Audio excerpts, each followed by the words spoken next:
Bonjour à tous et à toutes, donc je m'appelle Sigolène Morin, je suis responsable de la scolarité et du déploiement des formations de Télécom Paris. Je suis Bertrand David, j'ai été enseignant à Télécom Paris pendant pas mal de temps et je suis maintenant directeur de l'enseignement. Une des grandes caractéristiques de cet ingénieur Télécom Paris, c'est qu'il a à la fois une très solide base technique.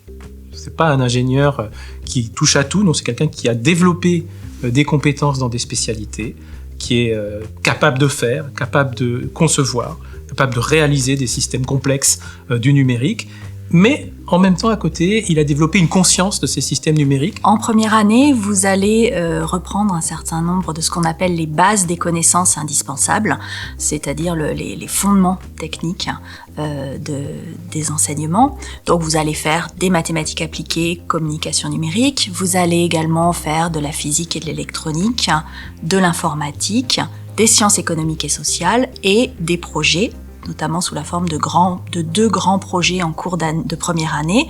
Un projet étalé tout le long de la première année et un projet en fin d'année. En deuxième année, ça sera le moment des choix, c'est-à-dire que vous allez pouvoir décider parmi les 14 filières qui vous seront proposées, vous allez en choisir 2. Et donc vous pourrez choisir une filière, par exemple associer la science de données et le système embarqué, les sciences économiques et sociales et l'intelligence artificielle. L'avantage de venir étudier à Télécom Paris, c'est que on peut se réaliser. Étant étudiant, que vous soyez étudiant venant d'une licence ou venant du concours, souvent vous avez gardé une base qui est assez généraliste, et c'est bien normal. Et la question, c'est que à l'école, on doit vous amener à trouver vos propres choix, à trouver vos goûts.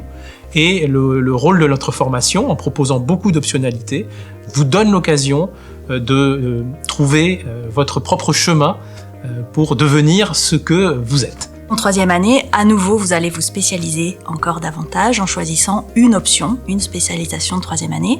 Donc soit en interne, en restant à l'école, soit en allant en mobilité extérieure, en France, parmi nos partenariats, ou bien sûr à l'étranger. Une manière de voir ce choix de troisième année, c'est de se dire on peut choisir de faire un master, donc de se spécialiser, d'arriver plus près de la recherche, de devenir un expert pointu d'un domaine. On peut choisir de faire une option en interne où on va mixer les compétences académiques avec du projet, ce qui permet d'être un ingénieur plus proche quelque chose de professionnalisant. Et puis après, on peut, comme vient de le dire Sigolène, faire quelque chose de plus transverse, soit en se formant à l'étranger. Donc là, on va acquérir des compétences interculturelles, soit en faisant des programmes d'échange, par exemple un double diplôme avec HEC, qui là va donner une double compétence. Tout au long de vos 3 années, vous allez également avoir des enseignements de langue, ça c'est très important à l'école, l'anglais, mais pas que, il y a 7 langues différentes vous sont proposées, des enseignements de formation humaine, parce qu'à Télécom Paris, on appuie énormément sur les aspects formation humaine, savoir-être, de votre formation, et des enseignements variés en humanité contemporaine et en sciences économiques et sociales. Il y a beaucoup d'optionnalités, beaucoup de choix, donc c'est important que chacun arrive à construire assez tôt ce chemin. Dès le départ, dès la première année, on met en place un système d'orientation, d'aide au choix, d'intégration du projet scolaire dans le parcours professionnel pour, là encore, vous permettre de faire les meilleurs choix, ceux qui vous conviennent le mieux. Vous allez faire des stages pendant votre formation, donc en première année, un stage que l'on appelle stage de formation humaine, découverte du monde de l'entreprise. Et puis, entre votre deuxième et troisième année, vous avez la possibilité de faire une césure professionnelle en effectuant donc 2 stages en France, à l'étranger, dans des domaines très variés. Et enfin, un stage ingénieur à la fin de votre scolarité de 6 mois. C'est des promos d'un peu moins de 200 étudiants en première année, ce qui fait qu'on se connaît tous. Moi, j'ai coutume de dire que il y a 160 enseignants-chercheurs, il y a un peu plus de 160 élèves, donc ça fait presque des binômes.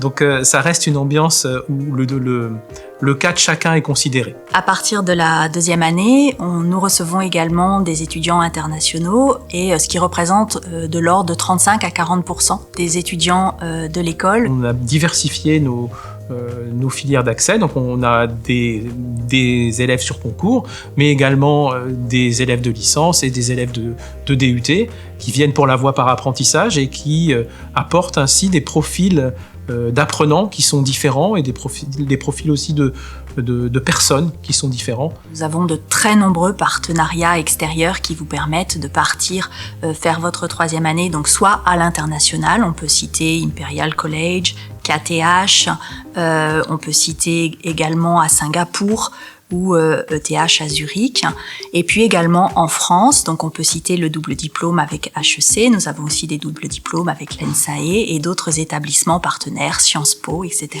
Alors ces dernières années, Télécom Paris est monté dans les classements, que ce soit les classements internationaux, QS ou THE, ou tels que celui du Figaro ou de l'Étudiant, jusqu'à arriver première école du numérique cette année, ce dont nous sommes très fiers. Mais une des raisons principales de cette montée dans les classements, c'est la proximité reconnue de Télécom avec les entreprises. On a un réseau de partenaires très important et ce réseau est mis à profit pour notamment développer des offres de stage, développer des parcours en apprentissage. Tout au long de votre scolarité, il vous est proposé un grand nombre de rencontres avec le milieu professionnel, que ce soit lors du forum entreprises étudiants, mais également des rencontres, des ateliers de travail autour du CV, autour du recrutement, etc. Donc vous êtes en permanence en relation avec le monde de l'entreprise et avec les anciens élèves de l'école, notamment les alumni qui reviennent pour donner des conférences ou pour vous aider à entrer dans le monde professionnel. Au plaisir de vous retrouver à Télécom Paris à la rentrée 2021. Nous serons ravis de vous rencontrer et de vous accueillir à la prochaine rentrée et nous espérons que vous nous rejoindrez. À bientôt.